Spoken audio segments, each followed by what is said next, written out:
Welcome to the Psychology and Physical Training channel. Could your child be silently struggling with an eating disorder? Recognizing the early signs can be a powerful first step in providing the support they need. It's crucial to understand that the signs of an eating disorder in children aren't always obvious. Early detection is key, as it can significantly alter the course of recovery.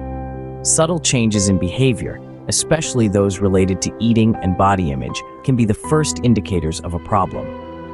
One of the most telling signs is body insecurity.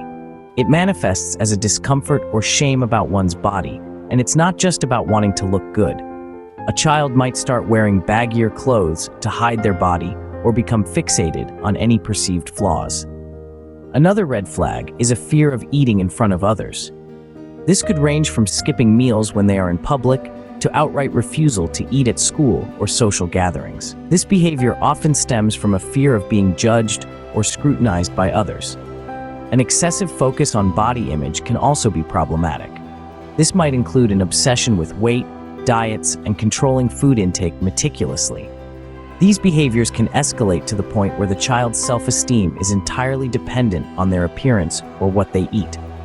Secretive eating is another concerning behavior. If a child hides when eating, or you discover stashes of food in their room, it indicates a troubled relationship with food. Withdrawal from usual friends and activities can also signal distress.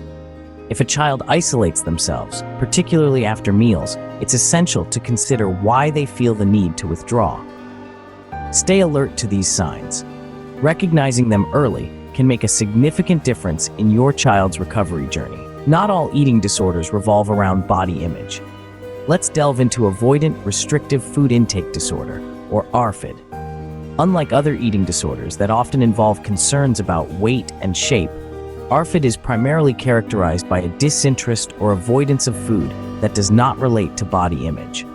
This disorder can manifest in individuals as a lack of appetite, avoidance of certain textures or colors of food, or a general fear related to the effects of eating, such as choking or vomiting. Individuals with ARFID often experience substantial weight loss, or in the case of younger children, a noticeable lack of expected weight gain. The nutritional deficiencies that arise from ARFID are not to be taken lightly. These can range from anemia and low energy levels to more severe complications that might require medical interventions, such as feeding tubes or dietary supplements. The impacts of ARFID extend beyond physical health. Emotionally, children and adolescents with this disorder may feel isolated or stressed due to their eating habits. The anxiety surrounding mealtimes can lead to withdrawal from social activities, particularly those involving food, which is a central part of many social gatherings. Understanding ARFID is crucial, not only for recognizing the symptoms, but also for appreciating the significant strain it can place on a child's physical and emotional well-being.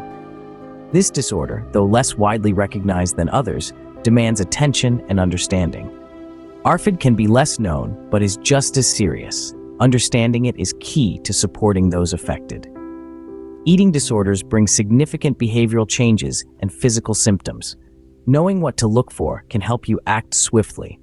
One of the first signs that might signal an eating disorder are the physical symptoms that disrupt normal bodily functions. Unusual sleep patterns emerge, where a child might sleep too much or too little, seemingly never finding restorative rest. A sensitivity to cold is another red flag. Even in mild weather, these children might feel a persistent chill. For adolescent girls, another troubling sign is a change in menstrual cycles, which can stop or become very irregular, a direct consequence of nutritional imbalances. On the behavioral side, eating disorders manifest through various concerning patterns.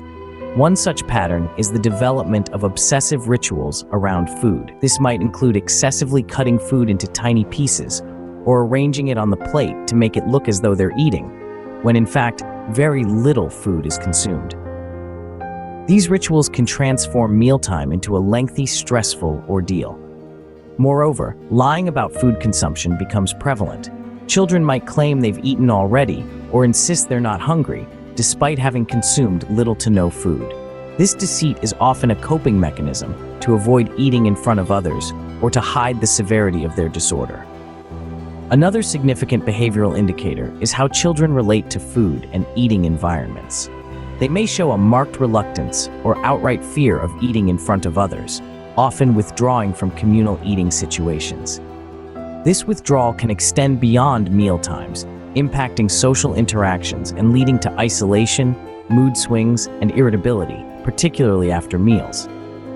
These behavioral and physical signs are more than mere quirks. They can herald serious health complications and emotional distress. Left unchecked, eating disorders can lead to severe consequences, including dependency on nutritional supplements or even medical interventions like feeding tubes. These symptoms are a call to action. Observing your child's behavior closely can lead to early intervention and better health outcomes. The psychological impact of eating disorders can be profound, leading to social withdrawal and mood changes. Imagine a child who used to light up a room with their laughter, now quiet and withdrawn, especially after meals. This isn't just about being in a bad mood, it's a sign of something deeper. Eating disorders can trigger significant emotional disturbances. Children might feel overwhelmed by feelings of guilt or shame related to eating, which can manifest as irritability or moodiness. Now, let's consider how these disorders stretch beyond the dining table to affect a child's social interactions. It's quite common for these young individuals to start avoiding situations where food is involved, which unfortunately includes many social activities. Picture a birthday party where everyone is enjoying a slice of cake, but there's one child who's conspicuously absent from the table. This isn't just a preference or a phase, it's a sign of distress and discomfort that needs attention. Furthermore, this withdrawal can create a vicious cycle. The more isolated they become, the fewer opportunities they have to confront and manage their anxieties around eating, thus potentially worsening the situation. Recognizing this pattern is crucial. It's not just about the food, it's about how the child is slowly stepping back from the world that once brought them joy and connection. Eating disorders affect more than just the body, they deeply impact the mind. Recognizing these signs can help in seeking appropriate help. Recognizing the problem is the first step. Now, how can you support your child through recovery? Addressing child eating disorders goes beyond merely observing symptoms. It involves actively creating a supportive environment that promotes healing and growth.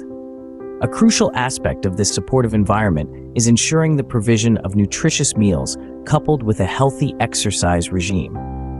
This dual approach helps in stabilizing physical health, which is often compromised in eating disorders, and also reinforces positive behaviors around food and body image. Nutritious meals should not just be about the right ingredients, but also about balance and variety.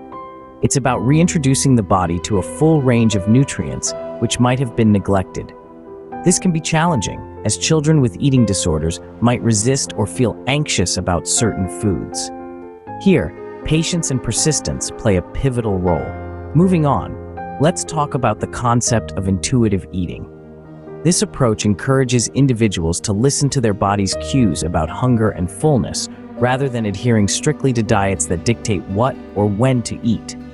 Intuitive eating supports the idea that all foods can fit into a healthy diet and emphasizes eating in response to physiological hunger and fullness signals rather than emotional triggers. It's about rebuilding trust with one's own body and its signals, a trust that is often broken in those suffering from eating disorders. Another cornerstone of effective treatment is fostering self-love and acceptance. It's essential to nurture a positive self-image in children, especially in a society that often glorifies unrealistic body standards. Encourage them to appreciate their bodies for what they can do, rather than just how they appear. This can be complemented by showing acceptance for all body types, reinforcing that health and beauty come in diverse forms. Criticism, whether about eating habits, body shape, or even unrelated aspects of life, can be extremely detrimental. As such, maintaining a positive, affirming tone at home is crucial. Negative comments can reinforce harmful behaviors and mindsets that contribute to the disorder. Finally, involving your teen in mealtime decisions can empower them and give them a sense of control in a healthy way. Whether it's picking recipes, cooking together, or even discussing the nutritional benefits of their choices, these activities can help rebuild their relationship with food in a positive, engaging manner. With the right approach and understanding, recovery is within reach. Support your child by creating a nurturing and accepting environment. This not only aids in their recovery, but also strengthens family bonds, making every meal a step towards healing.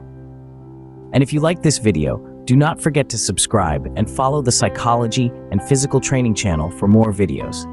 Thank you for watching.